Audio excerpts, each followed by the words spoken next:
let's move on to our next session. Please join me in welcoming Professor Huang Guojin and Professor Cho Hongyi to moderate the upcoming session. Professor Huang Guojin is the Vice Superintendent at National Taiwan University Hospital, and Professor Cho is the Director and is the Director of the Institute of Population Sciences at NHRI. Welcome. Let's give a round of applause to welcome our speakers. Thank you. I'm Professor Huang Guojin. He's another moderator, Professor Cho Hongyi. Welcome to Section 2, Diet and Healthy Aging, Evidence from Cohort Study in Asia. We have 4 speeches in this section.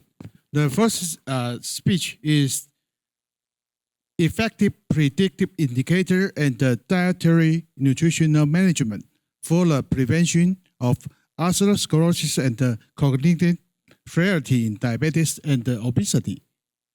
As you know, the diabetes people are at a risk for micro and macrovascular disease, also the cognitive impairment. So how to find effective indicator and using some lifestyle intervention and pharmacological intervention will delay or prevent the complications. The first speech will be presented by Professor Noriko Satoh-Asahara. Let me introduce her briefly. She was graduated from Department of Medicine, Kyushu University in Japan, and got her PhD degree of Department of Endocrine and Metabolic Medicine in Kyoto University. After she graduated from Department of Medicine, she received the medical internship in Kyoto University Hospital and the residency training in National Kyoto Hospital, and received her special training in Department of Internal Medicine of Endocrinology and Metabolism in Kyoto University Hospital. And she is now the Chief Director, Department of Endocrinology, Metabolism and Hypertension Research, Clinical Research Institute, National Hospital Organization, Kyoto Medical Center in Japan. Let's welcome Professor Satoh-Asahara. Thank you, Chairperson, and ladies and gentlemen. I am Noriko Satoh-Asahara from Kyoto Medical Center. I'm very glad to be here to present the at wonderful conference. So my talk today is about the effective predictive indicators and dietary nutritional management for the prevention of atherosclerosis and cognitive frailty in diabetes and obesity. This is the estimated number of patients with diabetes in Japan. About 77% of diabetic patients in Japan are aged 65 years or older. Then, therefore, the elderly patients have more complications such as ischemic heart disease and chronic kidney disease than non-elderly diabetic patients. And according to the treatment guide for elderly diabetes in Japan, 2021, diabetic management should consider the geriatric syndromes in addition to the conventional diabetic complications. So I would like to first discussion about dementia. In Japan, the prevalence of dementia has been increasing. By 2060, about 35% of Japanese people over the age of 65 are considered to develop dementia. And based on Hisayama's study, which is the famous population-based cohort in Japan, the incidence of both Alzheimer's disease and vascular dementia is higher, was 2 times higher in diabetic patients. So therefore, indicating that diabetes is a risk factor for dementia.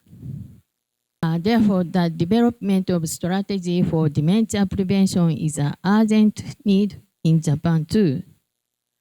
The mechanics of the development of dementia has been implicated in atherosclerosis, small vessel disorders, glycotoxicity, and hyperinsulinemia. Detailed mechanism and its determinant remain uncertain.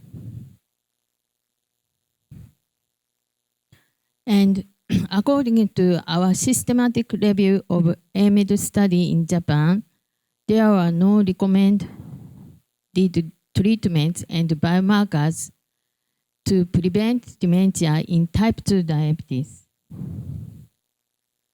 Accumulating evidence suggests that TREM2 is a key player in the pathogenesis of dementia. TREM2 is a cell surface receptor specifically expressed in monocytes, macrophages, and microglia, and is involved in amyloid beta clearance and neuroinflammation. In addition, TREM2 expressing microglia plays important in amyloid beta plaque formation and neuroprotection. Genome-wide association study identify rare variants of TREM2 gene as risk factor for Alzheimer's disease.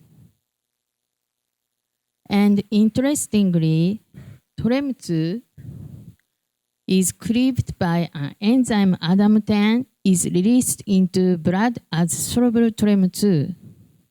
However, clinical significance of S-TREM2 in the development of dementia in diabetes has not been elucidated.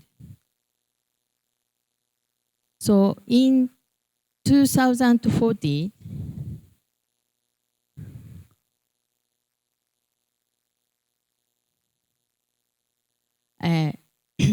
we started JDOS2 study. This study is a multi-center prospective cohort study of the National Hospital Organization and aim at identifying biomarkers for early onset dementia in patients with obesity and diabetes. As a primary outcome, we measured the MMSE, a test of cognitive function, and examined serum S-TREM2 in all the patients every year. This slide shows the cross-sectional study of JDOS2.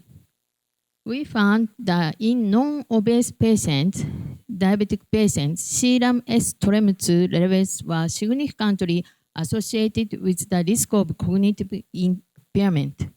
Accordingly, serum S-TREM2 levels can be a new indicator of cognitive impairment in non-obese patients with diabetes. In addition to diabetic patients, we next examine the clinical significance of serum S-TREM2 in the development of dementia in the general elderly population in Hisayama study.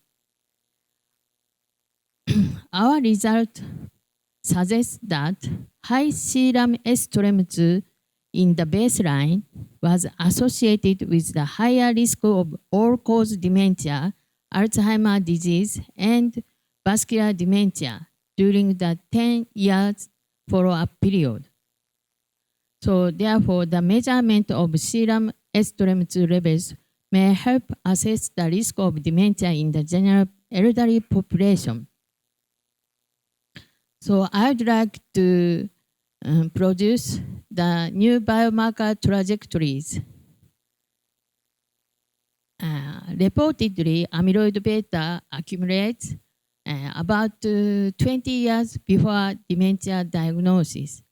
So amyloid beta deposition, after amyloid beta deposition, tauopathy and neuroinjury developed in the brain. Our findings suggest that S-TREM2 might be a potential new early marker for the development of dementia. So, however, the additional studies are needed to elucidate the effective predictive biomarkers and system for developing treatment strategies of dementia in diabetic patients. Let me talk about the diet therapy described in Practice Guideline for the Treatment of Elderly Diabetes in Japan 2023. According to this guideline, we should pay attention malnutrition and overnutrition for treatment of elderly diabetic patients. In the light of frailty and sarcopenia, sufficient protein intake is very important.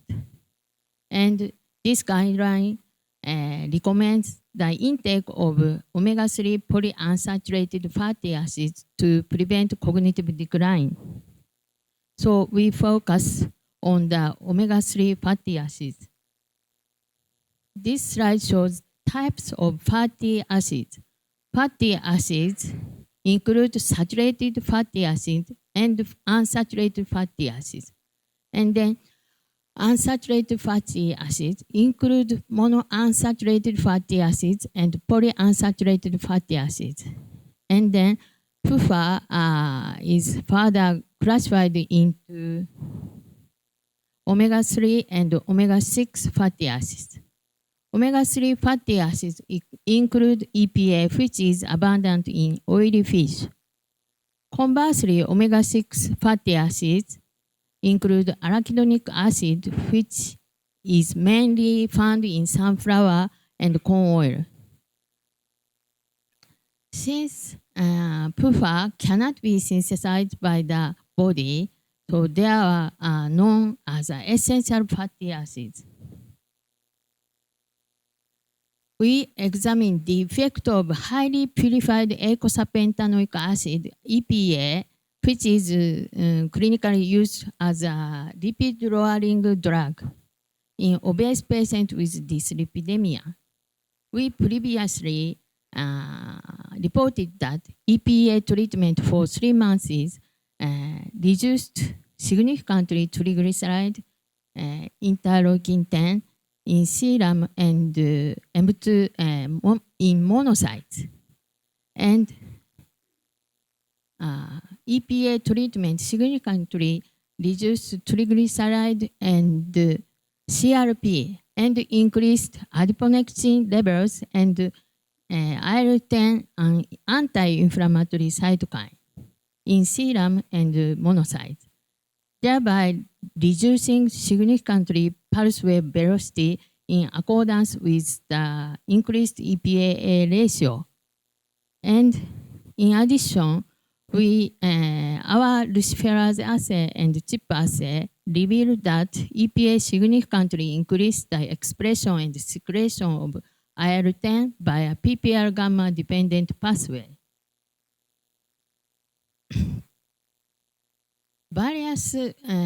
According to the various epidemiological studies, revealed that the fish oil and omega-3 PUFA are associated with the suppression of cardiovascular disease events. In addition, JELIS study conducted in Japan reported that EPA significantly cardiovascular disease events. Previously reported mechanisms of EPA to prevent CVD includes triglyceride lowering effect and antiplatelet effect. And in addition, we found new beneficial effects of EPA, includes increased adiponectin secretion and M2 type monocyte, and suppressing the adhesion molecules and oxidized LDL and atherogenic index. So our findings suggests the pleiotropic preventive effects of EPA on cardiovascular disease. And in the case of dementia, many studies examine the effect of omega-3 fatty acids on cognitive function. This recent systematic review reported that omega-3 fatty acids had positive effects on cognitive function in elderly adults with MCI. So we can suggest omega-3 fatty acids have beneficial effects on the prevention of both CVD and dementia.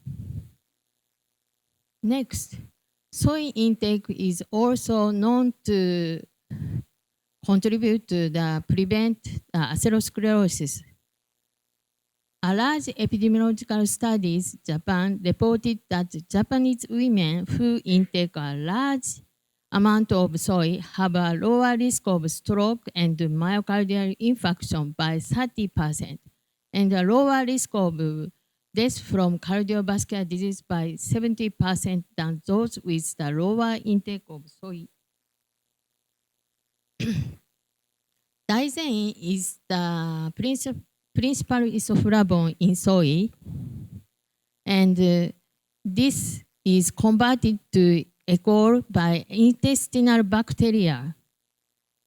And alcohol is the most biologically active metabolite. However, not all individuals can produce alcohol. So we examine the effect of alcohol on cardiovascular disease risks in obese patients and patients with metabolic syndrome. Initially, the alcohol non-producer ratio is higher in obese patients than healthy Japanese subjects. In our randomized double-blind placebo-controlled and crossover study, the treatment of 10 mg S-alcohol significantly reduced LDL cholesterol and arterial stiffness. In addition, the effect was more evident in the subgroup of female alcohol non-producers. Next, I would like to focus on the plant-derived flavonoids tachycholine. Tachycholine is extracted with the ethanol from the heartwood of durian roots, commonly found in Siberian region of Russia. Tachycholine has antioxidant effects which are 30 times stronger than those of vitamin C and anti-glycation properties, which can improve blood flow. Recently, we detected that tachycholine improves cognitive function in mouse model of dementia. This slide shows the beneficial effect of tachycholine on cognitive dysfunction. In the dementia mice model, we detected tachycholine significantly suppressed amyloid beta deposition and prevented cognitive decline.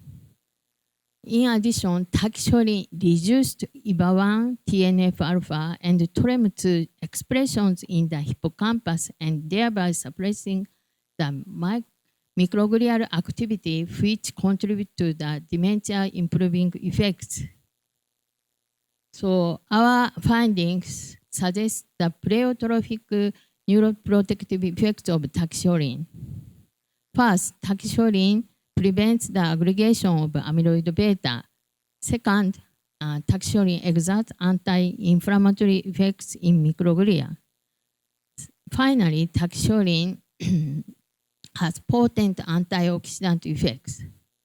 These pleiotropic effects lead to the suppression of neuronal injury and cerebrovascular dysfunction, thereby contribute to the suppression of cognitive impairment. So we can suggest that pleiotropic effects of tachycholine may contribute to prevent dementia in patients with diabetes.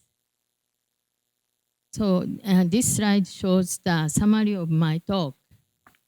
1. Type 2 diabetes is a risk factor of cognitive impairment and dementia. TREM2 is a cell surface receptor that is expressed in monocyte, macrophages, and microglia, and is involved in amyloid beta clearance and neuroinflammation.